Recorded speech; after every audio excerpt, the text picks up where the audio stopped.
एक छोटे से गांव में राम प्रसाद नाम के एक वृद्ध व्यक्ति रहते थे। उनके साथ उनका बेटा राकेश और बहू सुमन रहते थे। राम प्रसाद का जीवन सरल और सादा था। उन्होंने सारा जीवन खेतों में काम करके बिताया, अपने बेटे को पढ़ाया लिखाया। राकेश जब बड़ा हुआ तो उसकी शादी सुमन से हुई, जो एक शिक्षित और समझदार लड़की थी। शुरुआत में सब कुछ ठीक ठाक चल रहा था, घर में खुशी और शांति का माहौल था। सुमन घरेलू काम काज संभालती थी और राकेश भी अपने पिता के साथ खेत में हाथ बटाता था। लेकिन जैसे जैसे समय बीतता गया, छोटे छोटे विवाद घर में जगह बनाने लगे।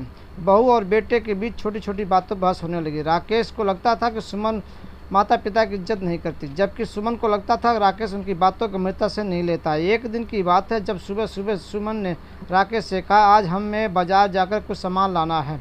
राकेश ने जवाब दिया, आज तो पिताजी और हम मुझे खेत पर जाना है, कल चलेंगे। यह सुनकर सुमन को बुरा लगा। उसने गुस्से में कहा, तुम हमेशा अपने माता पिता को ही पहले रखते हो, मेरी बातों को कोई महत्व नहीं देते। राकेश के बाद चुप गए। उसने गुस्से में कहा, तुम्हें हमेशा शिकायत रहती है, अगर तुम्हें इतना ही बुरा लगता तो तुम खुद जाकर ले आओ। यह सुनकर सुमन और ज़्यादा नाराज़ हो गई।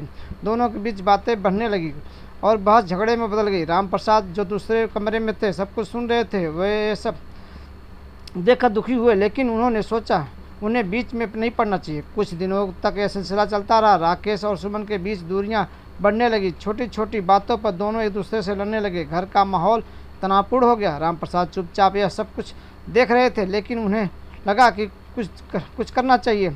एक दिन राम प्रसाद ने राकेश और सुमन को बुलाया और कहा, बेटा और बहू बैठो, मुझे तुमसे कुछ बातें करनी है। दोनों बैठे। राम प्रसाद ने धीरे से कहा, तुम दोनों अब बड़े हो गए हो, समझदार हो, और झगड़ा लड़ाई किसी भी समस्या का हल नहीं है। जब मैंने तुम्हारी शादी कराई थी तो मैंने सोचा था कि हमारा घर हमेशा खुशियों से भरा रहेगा, लेकिन अब देख रहा हूँ कि छोटी छोटी बातों पर तुम दोनों लड़ने लगे हो।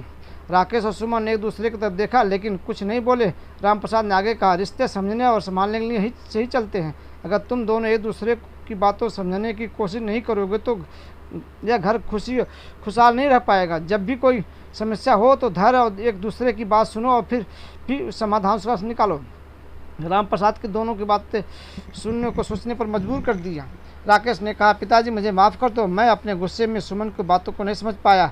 सुमन ने भी अपनी गलती मानी और कहा, मुझे भी अपनी बातों रखने की तरीका बदलना चाहिए था।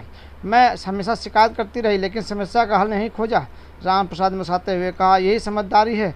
जीवन में समस्याएं होगी, लेकिन उन समस्याओं को बातचीत से सुलझाया जरूरी है।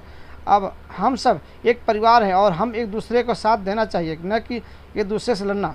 ये उस दिन के बाद राकेश सुमन ने अपने व्यवहार में बदलाव लाने की कोशिश की और अब वो छोटी छोटी बातों पर लड़ने के बजाय एक दूसरे की बातों को समझने की कोशिश करते हैं। राम प्रसाद में घर में खुशियाँ शांति खुशहाली लौट आई।